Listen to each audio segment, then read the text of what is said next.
Malgudi Days by R.K. Narayan. A willing slave.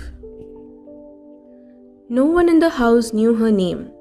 No one for a moment thought that she had any other than Aya. None of the children ever knew when she had first come into the family, the eldest being just 6 months old when she entered service. Now he was 17 and studied in a college.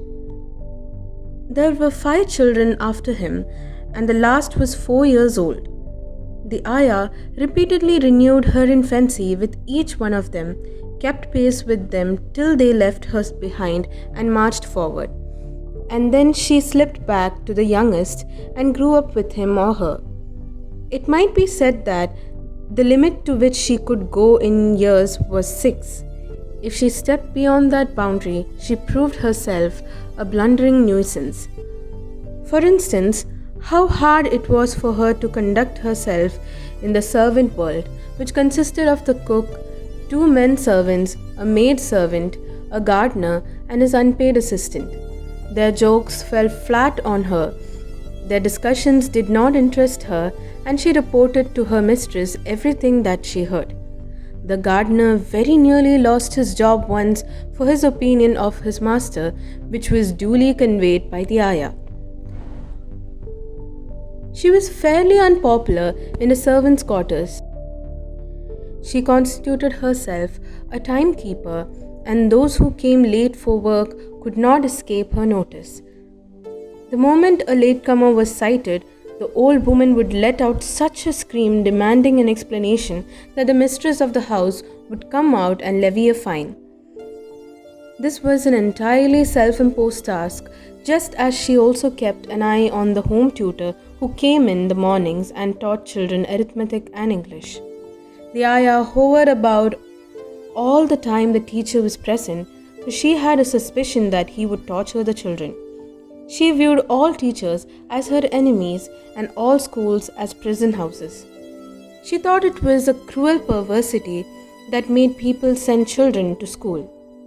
She remembered how her 2 children, now grandfathers, used to come home and demand 3 pies for buying some herbs and a paste of which was indispensable for preparing their skin for the next day's pinching and caning. They said that the school inspector himself had ordered the purchase of the herb. It was a part of their education. She had asked once or twice, "Why do you stand there and allow yourself to be beaten?" "We have got to do it," the boys answered. "It is a part of our studies. It seems that our teachers won't get their wages unless they cane us a certain number of times every day." The old woman had no occasion to know more about teachers, and so she kept a watch over the home tutor. If he so much as raised his voice, she checked him with, "Don't you try any of your tricks on these angels. These are no ordinary children. If you do anything, my master will lock you up in jail. Be careful." Her other self-imposed tasks were to see that the baker's boy didn't cycle on the lawn, that the newspaper man didn't drop the paper into the nursery, and that the servant didn't doze off in the afternoon. She also attended on guests, took charge of their clothes, and acted as an intermediary between them and washing boy. And above all, when everyone in the house was out, she shut and bolted all the doors, sat down on the front porch, and acted as the watchman. These were all her secondary duties. Her main job, for which she received 2 meals a day, 15 rupees a month, and 3 saris a year, kept her active for over 12 hours in the day. At 6 in the morning, Radha, the last child of the house, shouted from her bed upstairs, "Ayah!" And then Ayah would run up the stairs as fast as her size permitted, because Radha would not give more than a quarter of an hour's interval between shouts. And now when the Ayah stood near the cot and parted the mosquito net, Radha would ask, "Where were you, Ayah?" "Here all the time, my darling." "Were you here all night?" "Of course I was." "Were you sleeping or sitting up?" "Oh, would I lie down when my Radha was sleeping? I was sitting up with a knife in my hand. If any bad men had tried to come near you, I would have chopped off their heads." "Where is the knife?" I just went down and put it away. Won't you let me have a look at the knife, Aya? Oh no, children must never see it. When you grow up into a big girl, when you are tall enough to touch the lock of that almirah, I will show you the knife. Would you like to be very tall? Yes, I can then open the almirah and take the biscuits myself, isn't it so, Aya? Yes, but you will never be tall if you stay in bed in the mornings.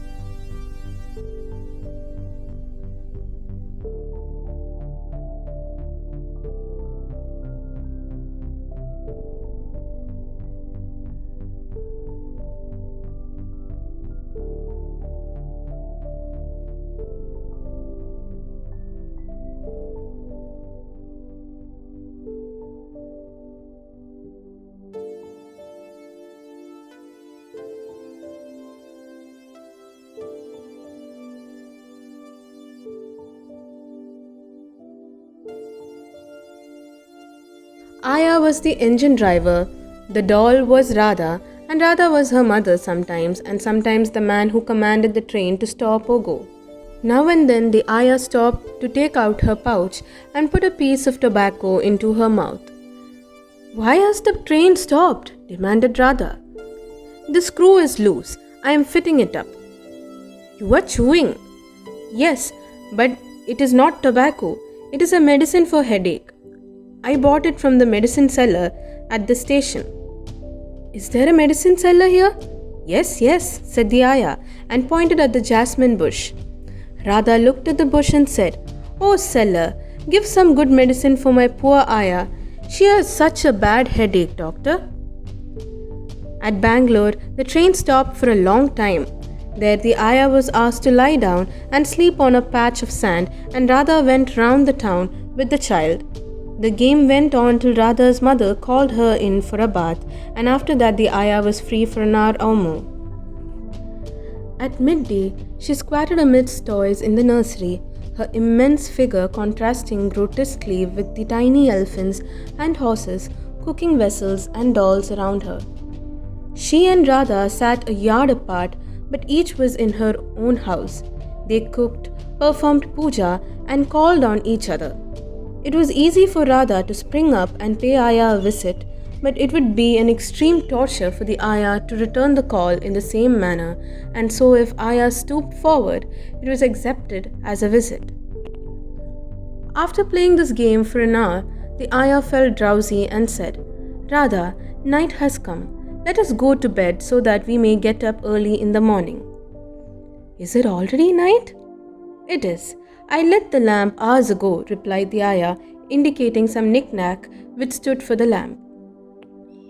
Good night, Aya. You must also lie down. The Aya cleared a space for herself and lay down. Are you asleep, Aya? Yes, just play sleep, not real, the Aya said every 5 minutes, and very soon Radha fell asleep.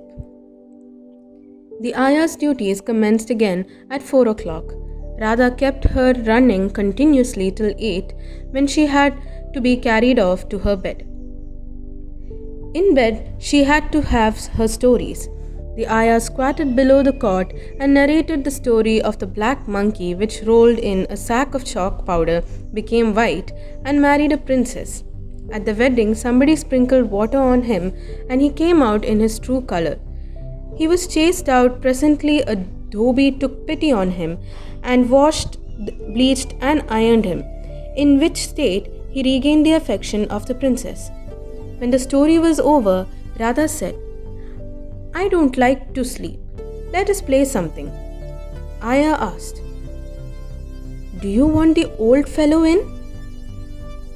The mention of the old fellow worked wonders, and child after child was kept in terror of him.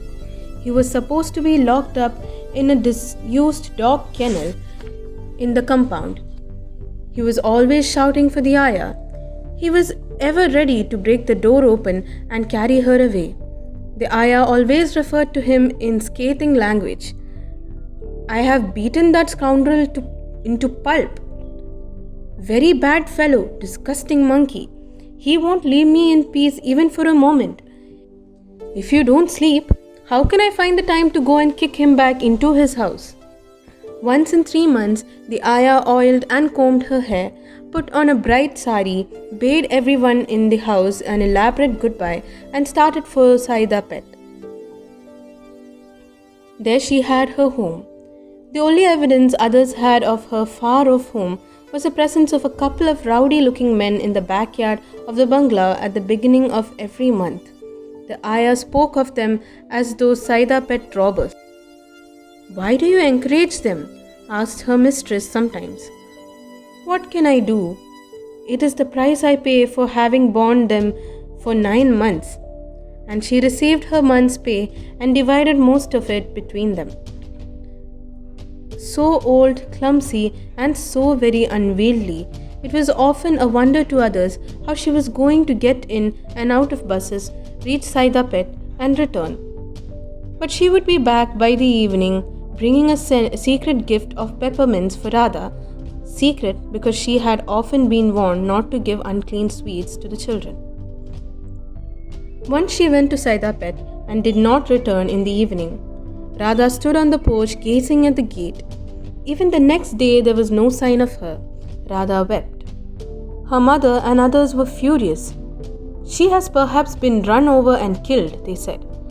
"Such a blundering blind fool. I am surprised it didn't happen before. She must have taken it into her head to give herself a holiday suddenly. I will dismiss her for this. No one is indispensable. These old servants take too much for granted. They must be taught a lesson." 3 days later, the ayah stood before the lady of the house and saluted her. The lady was half glad to see her and half angry. "You will never get leave again, or you may go away once and for all. Why didn't you return in time?" The ayah laughed uncontrollably. Even her dark face was flushed and her eyes were bright. "Why do you laugh, you idiot? What is the matter?" The ayah covered her face with her sari and mumbled, "He has come," and she giggled. "Who?" "The old fellow." At the mention of the old fellow, Radha, who had all the time been tightly hugging the ayah, freed herself, ran into the kitchen and shut the door. "Who's the old fellow?" asked the lady. "I can't tell his name," the ayah said shyly. "Your husband?" "Yes," said ayah and writhed awkwardly. "He wants me to cook for him and look after him. The man was there when I went home. He sat as if he had never gone out of the house. He gave me a fright, madam. He is out there in the garden. Please won't you look at him?" The lady went out and saw a wizened old man standing in the drive. "Salute our lady, don't stand there and blink," the ayah said. The old man raised his arms stiffly and salaamed. He said, "I want Thai." It seemed odd to hear the ayah being called by her name. "I want Thai. She is to cook for me. She must go with me," he said sullenly. "You want to go, ayah?" The ayah averted her face and shook with laughter. "He went away years ago. He was in Ceylon tea gardens. How could anyone know he was coming? The Sirkar sent him back. Who will take care of him now?" Half an hour later, she walked out of the house, led by her husband proud of his slave.